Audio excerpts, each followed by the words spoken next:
first, everything seemed fine.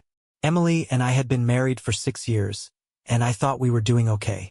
I'm an architect, so my job keeps me pretty busy, but we always made an effort to stay close. At least that's what I thought. But then I started noticing little changes. Late nights, her phone practically glued to her hand, and these messages that would make her smile in a way that didn't sit right with me. Whenever I asked, she'd just brush it off, saying it was nothing, just work stuff. You know that gut feeling, the one that tells you something's not right? Well, mine hit me like a punch to the gut. I tried to talk myself out of it, convincing myself I was overthinking things, maybe just being paranoid. But then it happened. I'll never forget it. I was standing by the window, sipping a beer after a long day, when I saw Tyler, this guy she worked with, pull up in front of our house. He leaned out of his car window, flashing that cocky grin of his, and Emily leaned right in, and they kissed. Not a peck on the cheek. No, it was a full-on kiss on the lips. I froze, staring at them, still holding the bottle like I couldn't even process what I had just witnessed. I tried to convince myself it was nothing, maybe that's just how they said goodbye at work, right? But deep down, I knew that kiss wasn't innocent. Something was going on. The woman I thought I knew was slipping away, and I had no idea how to stop it. It was messing with my head. One minute I'd tell myself I was overreacting, but the next, I was sure something was being hidden from me. Couldn't eat, couldn't sleep. And how do you even bring up something like that to your wife? Hey, did you just kiss Tyler on the lips today? Yeah, that'd go well. So I decided to talk to Sophie. Sophie was Emily's stepsister. They were close, but I got along with Sophie too. She was sharp, straightforward, and she always had my back when things with Emily got weird. If anyone could help me figure out what was going on, it was her. So I called her up. Something's going on with Emily, I said, pacing around the living room, phone pressed to my ear. I could hear her lighting a cigarette. She's been acting strange, working late, always on her phone. I hesitated, and I saw her kiss Tyler. There was no hesitation on Sophie's end. You saw what? She asked, clearly shocked. I told her everything, late nights, the secret texts, the kiss. After a moment of silence, I could hear her exhale a long stream of smoke. Listen, Noah, she said in a low voice. You're not crazy. I've noticed it too. She's been distant, even with me. Something's definitely off. That was all I needed to hear. I wasn't losing my mind. Sophie offered to help me get to the bottom of it. She suggested we keep an eye on Emily, see what she was really up to. At first, I wasn't sure about trailing her around. Felt sneaky, desperate even. But what choice did I have? I had to know the truth. Sophie, though, seemed way too eager about it. We'll play it smart, she said. Just a couple of days. See where she goes, who she's with. No harm in that, right? I could tell she was enjoying the idea of catching Emily, though I wasn't sure if it was out of genuine concern for me or because she had her own issues with her sister. Either way, I needed her help, and she was willing to give it. The first day we followed Emily was intense. We parked across from her office, waiting to see if Tyler would show up. My hands were sweating on the wheel, and I couldn't sit still. Sophie, though, was calm as ever, scrolling through her phone. Relax, Noah, she smirked. You look like you're about to have a heart attack. How are you so calm? I muttered, wiping my palms on my jeans. Because this is how you get answers, she said matter-of-factly. If she's cheating, better to know now than later. It was easier for her to say that. She wasn't the one watching her entire world fall apart. Every time the office door opened, my heart would jump. And then, finally, there they were, Emily and Tyler walking out together, laughing like everything was just fine. My stomach twisted as I watched them get into his car. We followed them at a distance, my mind racing. Was I overreacting? Was this just some innocent office friendship? Or was my wife betraying me in ways I couldn't even imagine? Sophie kept me grounded. Don't jump to conclusions, she said. We need proof, not just feelings. Easy for her to say. She wasn't the one watching her marriage unravel. We followed them to a small cafe across town, where they sat at a table by the window. Their heads were close, and they were talking quietly. Their body language was too familiar, too intimate. From where we sat, I couldn't hear what they were saying. But I didn't need to. The way they looked at each other told me everything. This wasn't a casual conversation. It was something more. I sat there gripping the steering wheel so tightly my knuckles went white. Sophie rested a hand on my arm. "We'll figure this out," she said softly. "Whatever happens, you're not alone." I nodded, but inside, I felt like everything I knew was slipping away. The woman I had married, the woman I thought I loved, was fading, and I had no idea how to stop it. When we finally called it a day, Sophie suggested we go to her apartment to unwind. "I don't want to go home yet," I said, and she agreed. We sat on her couch, shared a bottle of wine, and tried to make sense of it all. Sophie surprised me by opening up. She admitted that she'd always felt like second best compared to Emily. No matter what she did, Emily always seemed to come out on top. "Funny how things turn out," she said, swirling her wine. "Looks like Emily's not so perfect after all." We both laughed, but it was a bitter laugh. The kind you get when you realize your world is falling apart, and there's nothing you can do to stop it. That night, as I lay awake on Sophie's couch, I couldn't shake the feeling that my life was about to change forever. And the worst part? I wasn't sure if I was ready for it. The next few days passed in a blur, coffee-fueled stakeouts, sleepless nights, and adrenaline keeping me going. Each moment felt more desperate than the last, trying to catch Emily in the act. Sophie was calm, collected, like she was watching a movie, while I was barely hanging on, falling apart inside. We spent hours trailing them. Emily and Tyler always managed to stay just far enough apart, but I was always watching. It seemed like every meeting took place at places that made my chest tighten. Cafes, restaurants, bars. I never thought I'd end up here, playing detective in my own marriage, with Sophie as my reluctant partner. Then, one night, everything came to a head. We followed them to a dimly lit restaurant on the far side of town. Through the window, I saw Emily's fingers brush against Tyler's hand. They leaned in close, speaking in low voices. I felt my blood pressure skyrocket as their faces got too close for comfort. My throat went dry when I saw them kiss. But this kiss wasn't like the quick peck I'd seen outside our house. No, this kiss was different. It was slow, deliberate, full of meaning. The kind of kiss that says everything without a single word. My stomach twisted. I knew without a doubt that this was it. No more questioning, no more pretending. She was cheating. I sat there frozen, my hands gripping the steering wheel, as if it was the only thing holding me together. Sophie stayed quiet, her hand resting gently on my arm, trying to anchor me in the moment, but it didn't help. The ache in my chest felt like a physical weight pressing down on me. "I'm sorry, Noah," Sophie whispered, like she was apologizing on Emily's behalf. But I couldn't bear it anymore. "Let's go," I muttered, barely able to speak. We drove away in silence, the air thick with the weight of what we had just witnessed. The drive back to Sophie's apartment was eerie in its quiet, broken only by the occasional sigh from Sophie or the sound of gravel crunching beneath the tires. My mind raced, but all I could think about was Emily. The memories, our time together, the trips, the late-night talks, felt like they belonged to someone else now. All I could see was her with another man, sharing a kiss that clearly meant something. When we got to Sophie's apartment, I felt empty, drained. She opened a bottle of wine, handed me a glass, and we collapsed onto the couch, both exhausted. Neither of us knew how to face what we'd just learned. "We'll figure it out," Sophie said quietly, but her words offered no comfort. It was like she was just saying what I needed to hear. I drank deeply, the burn of the alcohol doing little to numb the pain inside. "This isn't supposed to be how it is," I muttered, mostly to myself. Sophie leaned back, swirling her wine. There was a distant look in her eyes.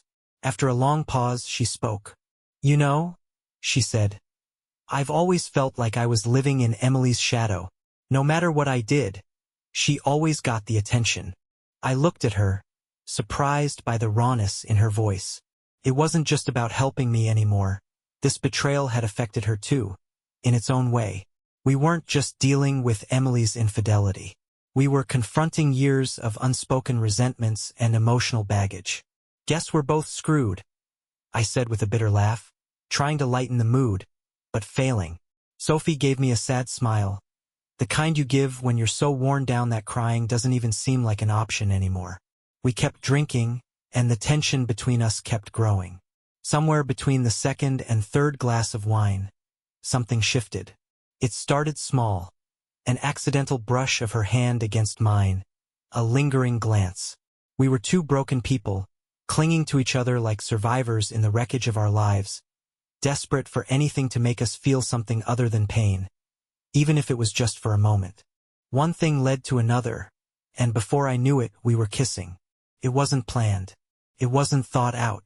It was messy, hungry, and desperate.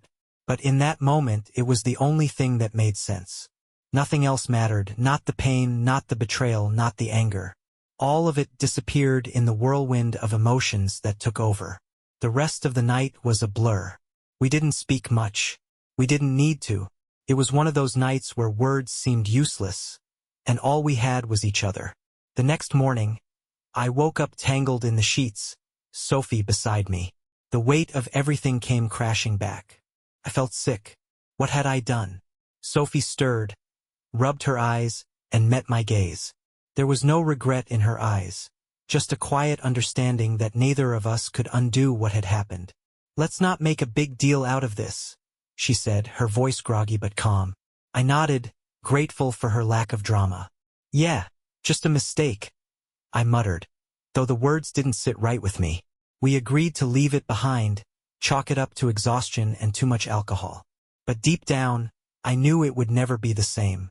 We had crossed a line, and there was no going back. I left her apartment that morning with my head spinning, my heart heavy with guilt. It wasn't just about Emily anymore.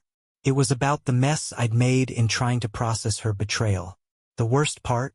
I didn't even know who I was angrier with, Emily, for destroying everything, or myself, for letting this happen with Sophie. As I drove home, the weight of everything pressed down on me. Emily had shattered our marriage, but in trying to pick up the pieces, I had only made things worse. I wasn't just losing my wife. I was losing myself too. And this was only the beginning.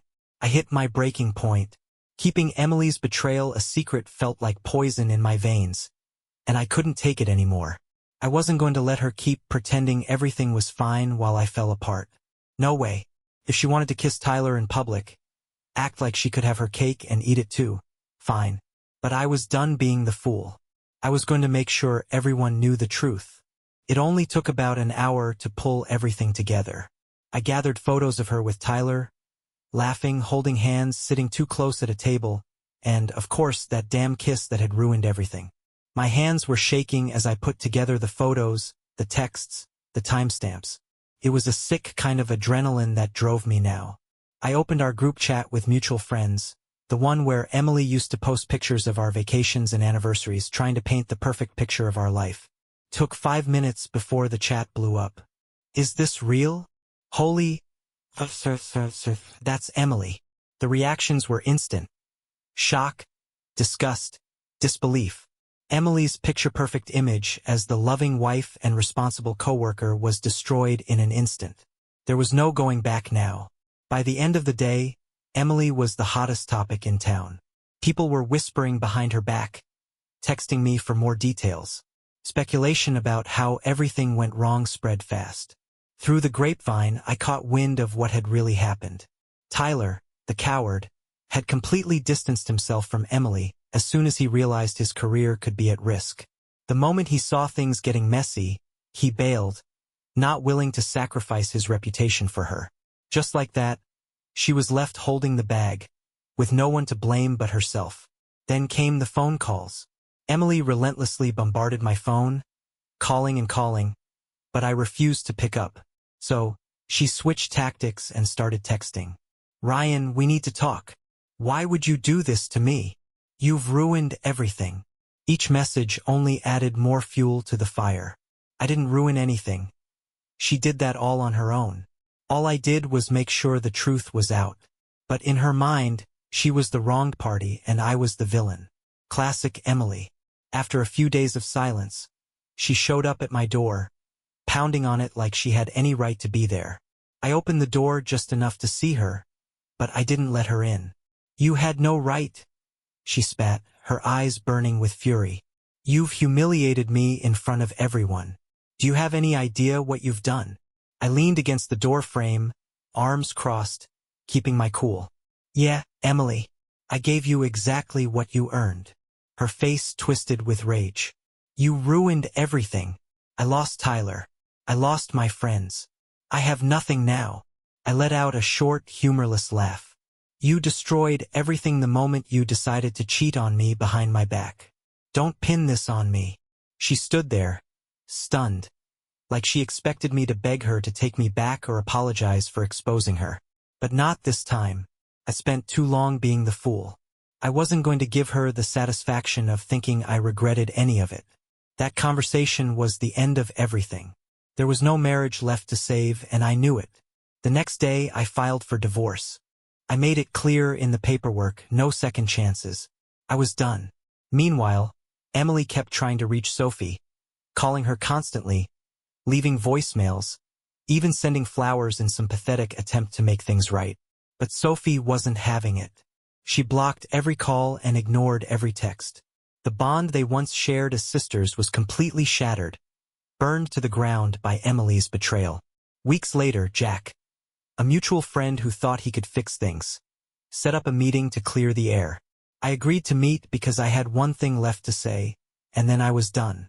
We met at a bar, and as soon as Emily laid eyes on me, she went on the attack. "You think you're so righteous, don't you?" she hissed, leaning across the table, her voice dripping with venom. "You're not the victim here, Ryan.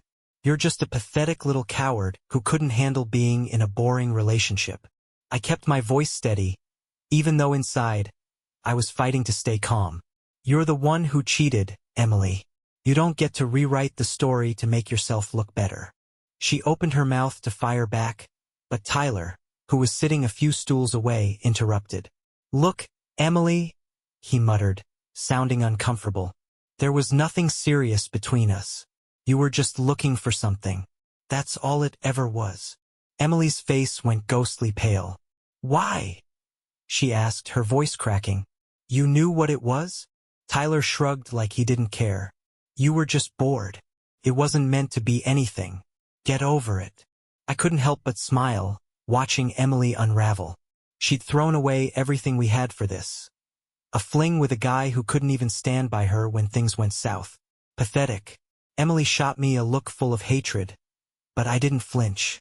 "This is on you," I said, my voice cold. "Not me, not Sophie, and definitely not Tyler.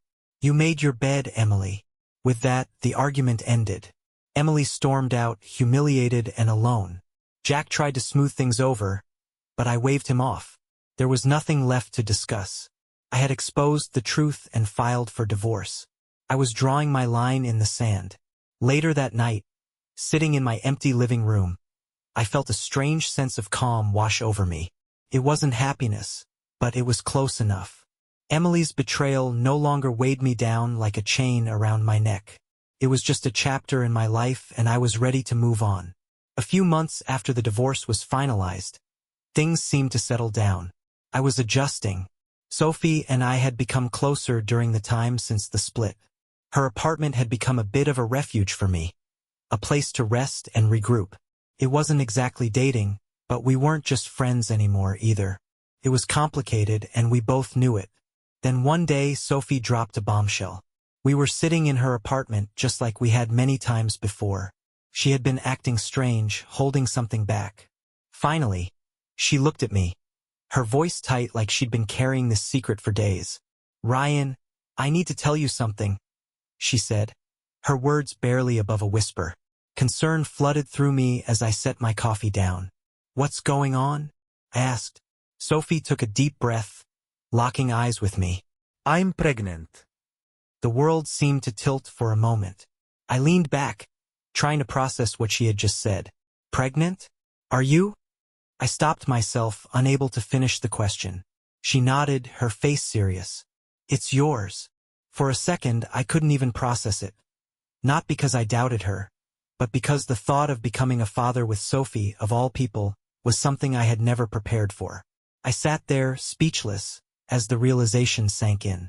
But once the shock wore off, a different feeling emerged. Responsibility, instinct. Something that kicked in almost immediately. "How do you feel?" I asked quietly, still grappling with the news. She shrugged, a mix of fear and excitement crossing her face. "Scared, mostly. I didn't plan this. I'm not sure I'm ready to be a mom." I didn't know what to say. I wasn't exactly Father of the Year material myself, but one thing was clear. I wasn't going to abandon her or the baby. I'd already been through betrayal, and I wasn't about to put Sophie through the same. "I've got your back," I said, meaning every word. "We'll figure this out." Sophie gave me a small, relieved smile. "Thanks, Ryan." But the peace didn't last long. Once word of the pregnancy got out, Emily caught wind of it, and that's when all hell broke loose. It started with a late-night phone call. I picked up without checking the screen, and Emily's voice crackled through, seething with rage. "You've got to be kidding me." Emily's fury hit like a tidal wave. "Sophie, what the hell were you thinking?" she screamed. I took a slow breath, trying to stay composed. "What I do is none of your business, Emily." Her voice cracked with venom. "Ryan, she's my sister. You've completely destroyed everything." I couldn't help but let out a bitter laugh, empty of humor. No, Emily. "You ruined everything. You threw it all away the moment you started fooling around with Tyler. Don't you dare try to play the victim here." But she wasn't backing down. "You took him from me, Ryan. You owe me after everything we went through. After all the years we spent together." Her words landed like a punch to the gut. Loyalty from the woman who'd torn our marriage apart without a second thought. I could feel my blood boiling, my grip tightening on the phone, knuckles white. "Loyalty? Are you serious?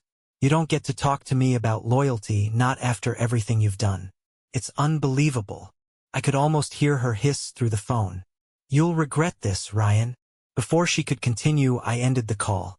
There was no point in trying to reason with someone who couldn't face the truth. The situation spiraled out of control even faster after that.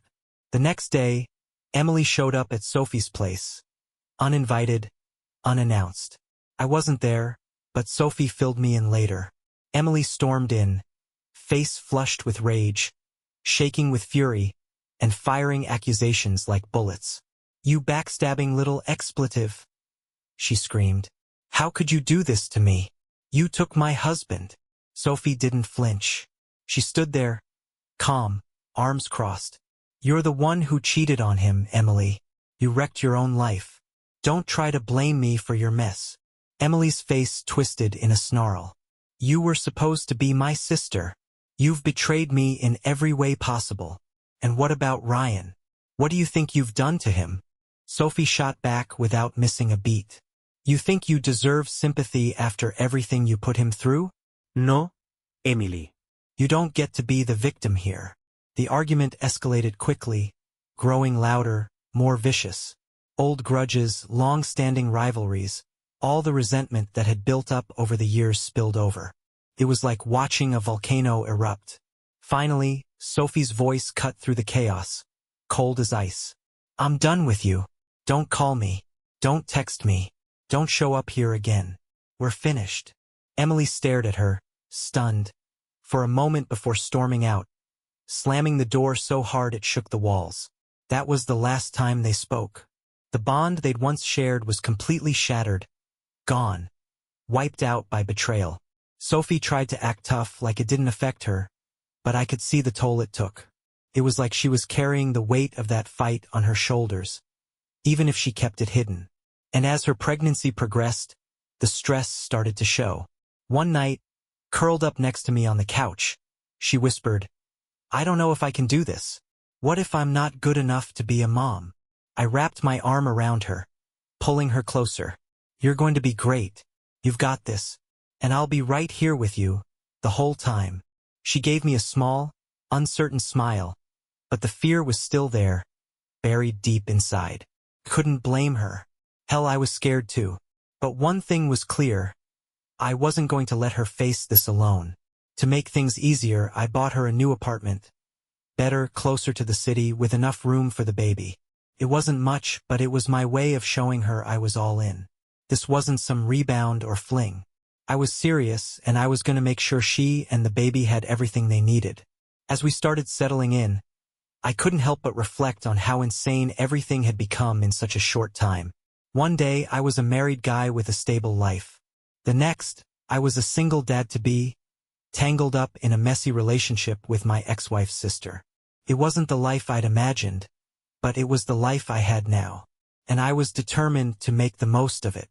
Meanwhile, Emily was left behind, consumed by bitterness and anger, completely cut off from everyone she'd once called family, and honestly, felt like justice. Starting over with Sophie felt like stepping into a foreign country, unfamiliar, full of uncertainties. We had each other, but that didn't make things easy. If anything, it made everything a lot more complicated. The whispers started almost immediately. Emily, her family, and even some of our so-called friends began to talk. I was the villain, the guy who left his wife and ended up with her sister. Never mind the fact that Emily was the one who cheated. People have a funny way of twisting things when they're not living the mess themselves. One night, Ben, an old buddy of mine, asked me over for a couple of beers. "You really think this thing with Sophie is going to last?" His tone was a mix of genuine curiosity and judgment, like he was waiting for me to admit it was all a mistake. "It's not just some fling, Ben. It's my life." I shot back, sharper than I meant to. "And if you can't deal with that, maybe we shouldn't keep doing this." He put his hands up, feigning surrender. All right, I'm just saying, man. People are talking. People are always talking," I muttered. "That's what happens when your life turns into a soap opera." Emily's family cut me off completely. But honestly, I didn't care. What stung more was how many people seemed more concerned with appearances than with the truth. Even some of the friends we'd known for years backed away, claiming our relationship was just a rebound or doomed from the start. The truth was, it wasn't just external pressure. Sophie and I had our own struggles to face. Every so often, Sophie would look at me like she was waiting for me to change my mind, to say I still loved Emily, or that being with her was a mistake. And I'd be lying if I said those doubts didn't cross my mind, especially late at night when the silence made everything feel heavier than it was. But no matter what, there was no going back. That bridge was burned. And even if it hadn't been, I had no interest in rebuilding it. Sophie's pregnancy wasn't smooth sailing either. Morning sickness hit her hard, and there were nights when I had to hold her hair back while she was sick. She was exhausted all the time. But we were in this together, and that was enough. Sophie's emotions were all over the place, and more than once, she broke down, convinced she was going to screw everything up. One night, curled up on the couch with a pillow pressed to her chest, she sobbed. "I can't do this. What if I'm a terrible mom? What if the baby hates me?" I pulled her close, trying to calm her. "You're going to be great," I said softly. "We've got this. We're in it together." She gave me a shaky smile, but I could still see the fear in her eyes. I knew it was hard for her to believe it. Sometimes, it was hard for me to believe it too. But what weighed on us both more than anything was how tight money had become. Moving her into the new apartment, getting ready for the baby, it drained my savings faster than I expected. My work had slowed down, and I wasn't comfortable with how little was coming in. We started cutting back wherever we could. No fancy dinners, no weekend trips, just bills, baby supplies, and the occasional cheap bottle of wine to keep my sanity intact. I even started seeing a therapist. At first, it felt weird sitting in that quiet office, talking to a stranger about the mess I was living in. But I knew I needed it. I needed a space to talk about Emily's betrayal, a place where I could let it all out, especially when the weight of it would sneak up on me in the quiet moments. My therapist, her pen hovering over a notepad, asked, "How do you feel about moving forward with Sophie?" I paused, giving the question real thought. "It's complicated," I said after a beat. "Some days things feel right, but other times, I wonder if we're just two broken people trying to get by." She nodded, listening without judgment, giving me the space to be honest. Slowly, Over the course of our sessions, I began to release some of that anger. Not forgive. Not exactly, because Emily had earned none of that, but I started learning how to let go of the bitterness that had stuck to me like a second skin. It was exhausting carrying that weight around. It wasn't helping anyone, least of all me. And then Emily made her final move. Out of nowhere, she called. She wanted to meet, to talk things over one last time. Her voice was soft, sweet, like we were back in the early days of our marriage. I knew better than to fall for it, but I agreed to meet anyway. Maybe I thought I could get some closure, or maybe I just needed to look her in the eye to see if there was anything left of the person I once loved. We met at a cafe downtown.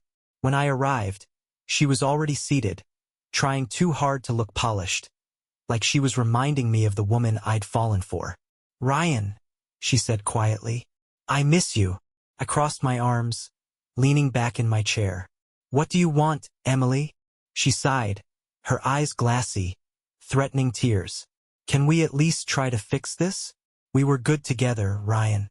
We can be good again." I shook my head, more tired than anything. "We can't. Too much has happened. It's over." "But I still love you," she whispered, leaning toward me. I kept my voice cold, steady. "That doesn't matter anymore. I've moved on. You need to do the same." Her face crumpled for a second, but she quickly forced a bitter smile. "You'll regret this," she spat. "Sophie won't last.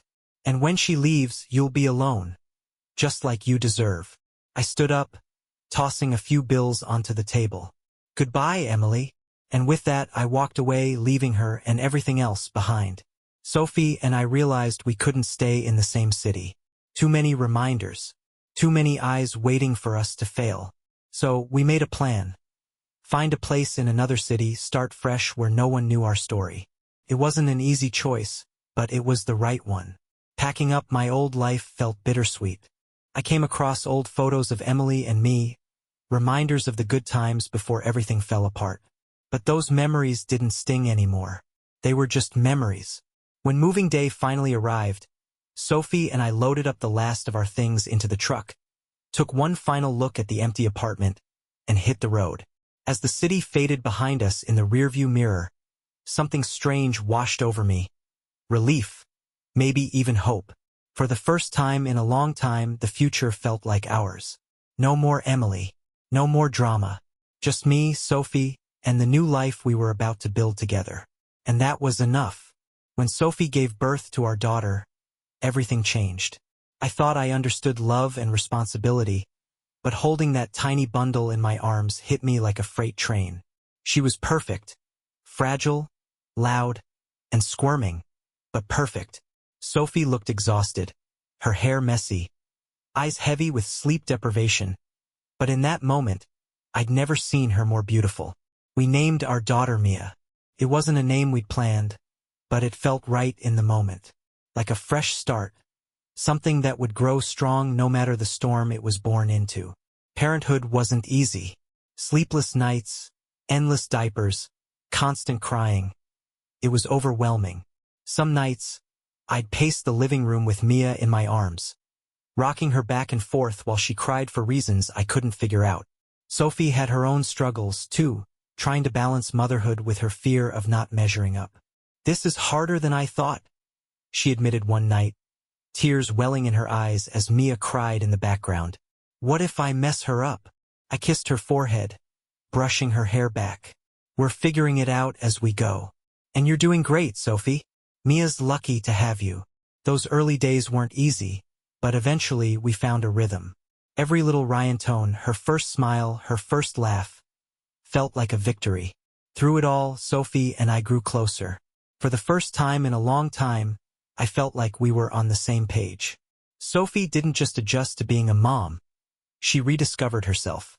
A few months after Mia was born, she launched her own design business. Watching her balance client meetings with feedings and diaper changes was inspiring. "I forgot how much I missed this," she said one night, showing me a project she was working on. A redesign for a local cafe. "It feels good to be doing something for myself again." I smiled, watching her talk passionately about her work. "I'm proud of you, Sophie. You're killing it." Life wasn't perfect. We still had our share of arguments and tough days. But it felt real. Felt like we were building something worthwhile. And with each passing day, the weight of the past lifted a little more. Emily still crossed my mind from time to time, but it wasn't painful anymore. It was more like a faded scar, a reminder of what I'd been through. I knew I couldn't keep holding on to that anger. It wasn't serving me. So, one quiet afternoon, while Mia napped and the house was finally still, I made a decision. I wouldn't hold on to Emily anymore. Not for her sake, but for mine. Forgiveness wasn't about excusing what she did. It was about setting myself free. I didn't want to be the guy who spent the rest of his life bitter and angry. I wanted to move forward, to build something meaningful with Sophie and Mia. A few weeks after that realization, Sophie and I made a promise. We sat on the porch watching the sunset, Mia peacefully sleeping inside her crib. I took her hand, my fingers lacing through hers. "We've been through a lot," I said, squeezing her hand gently. Sophie smiled, leaning her head on my shoulder. "Yeah, we have. I don't want the past following us around anymore," I told her. "Let's leave it behind once and for all." She looked up at me, determination in her eyes. "Deal." And just like that, we let it go, all the anger, all the resentment, all the mistakes. We left it all behind. One of our favorite things to do as a family was walk along the beach. There was something about the ocean, the endless waves, the salty breeze, that felt cleansing, like it was washing away everything we'd been through. On a cool autumn morning, we found ourselves walking hand in hand along the shore, Mia snug in her stroller, cooing quietly as the waves lapped at the sand. The sun was just rising, casting a warm glow across the water. For the first time in what felt like forever, I felt at peace. "What do you think the future holds for us?" Sophie asked, glancing at me with a playful smile. I thought for a moment before shrugging. "I don't know, but I'm excited to find out." Sophie chuckled softly, squeezing my hand. "Me too." We walked in comfortable silence for a while, the only sounds the waves and the soft creak of the stroller wheels over the sand. For the first time in a long time, the future didn't feel uncertain or terrifying. It felt full of possibilities. Trail had broken me once. It had shattered the life I thought I wanted. But it also brought me to this moment, the life I now had with Sophie by my side and Mia in my arms. Standing there on the beach, I realized something important. Life isn't about avoiding the storms. It's about learning to dance in the rain, finding beauty in the mess. And standing there with Sophie and Mia, I knew one thing for sure. I was exactly where I was supposed to be.